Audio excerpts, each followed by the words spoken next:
നിങ്ങളെ ആരെങ്കിലും എതിർക്കുകയോ പീഡിപ്പിക്കുകയോ വിഷമിപ്പിക്കുകയോ കുറ്റം പറയുകയോ ആക്ഷേപം പറയുകയോ നിന്ദിക്കുകയോ അടിക്കുകയോ ഒക്കെ ചെയ്തിട്ടുണ്ടെങ്കിൽ ഒരു കാര്യം മനസ്സിലാക്കണം. ഒരു വിശ്വാസിയുടെ അടുത്ത് മനുഷ്യരെത്തുന്നത് പ്രധാനമായും ഒരു കാര്യം ചോദിച്ചുകൊണ്ടാണ്. നമ്മുടെ അടുത്ത് സ്നേഹത്തോടെ വരുന്നവരും കോപത്തോടെ വരുന്നവരും നമ്മളോട് ചോദിക്കുന്നത് ഒരു കാര്യമാണ്: ഞങ്ങൾക്ക് വേണ്ടി പ്രാർത്ഥിക്കാമോ എന്നാണ്.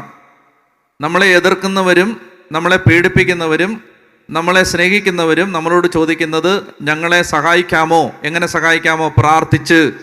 യേശുവിനോടുള്ള സ്നേഹം ഞങ്ങളിൽ ഉണ്ടാവാൻ ഞങ്ങളെ രക്ഷയ്ക്ക് വേണ്ടി സഹായിക്കാമോ. രക്ഷ ചോദിച്ചാണ് മനുഷ്യരെത്തുന്നത്.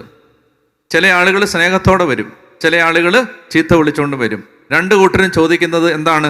രക്ഷയാണ്, പ്രാർത്ഥിക്കാമോ എന്നാണ്.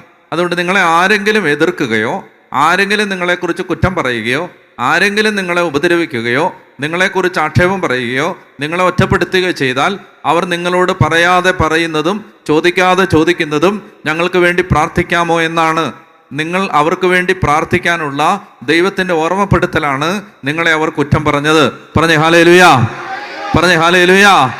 അപ്പം അതുകൊണ്ടാണ് കർത്താവ് ഇവിടെ പറഞ്ഞിരിക്കുന്നത്, എൻ്റെ വാക്ക് ശ്രവിക്കുന്ന നിങ്ങളോട് ഞാൻ പറയുന്നു, ശത്രുക്കളെ സ്നേഹിക്കണം, നിങ്ങളെ ദ്വേഷിക്കുന്നവർക്ക് നന്മ ചെയ്യണം, ശപിക്കുന്നവരെ അനുഗ്രഹിക്കണം, അധിക്ഷേപിക്കുന്നവർക്ക് വേണ്ടി പ്രാർത്ഥിക്കണം. അധിക്ഷേപിക്കുന്നവർക്ക് വേണ്ടി പ്രാർത്ഥിക്കണം. പറഞ്ഞേ ഹല്ലേലൂയാ.